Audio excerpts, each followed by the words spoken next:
There is no story. Womenizing lies. Just because some other paper used gossip as front page news, and that doesn't mean we have. It does now. This campaign is about the future, not rumors, not sleaze.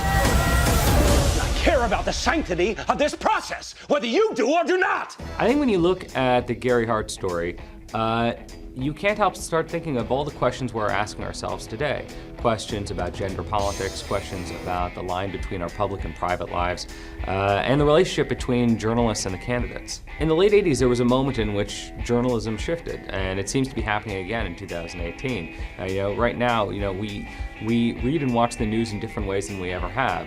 In 1987, there was a moment in which tabloid journalism and political journalism drove into the same lane.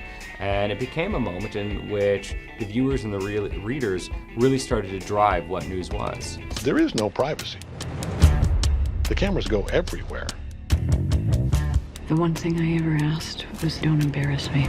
There was nothing that I could possibly do because Hugh Jackman prepares more than any actor I've ever met. He had watched every piece of footage. He had found footage that I had not even found. Hugh had 5 notebooks. They stacked this high, all information on the history of Hart, knew speeches that were not in the movie script. He knew talking points. You could just throw him in a scene, ask him questions, and he was Gary Hart. Don't you think you owe it to us to be forthcoming? Owe you? You're running for president. I'm aware of that, Tom. It's in the paper. Well, you have a responsibility. I know full well what my responsibilities are. Do you know yours? It's exciting, though intimidating, to do a political movie right now when, politics have become our entertainment.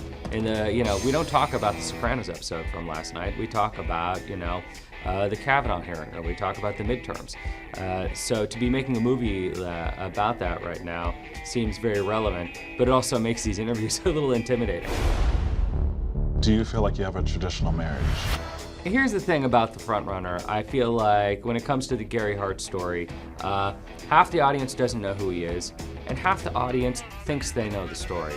But there was way more to it, and that's why I wanted to make this movie.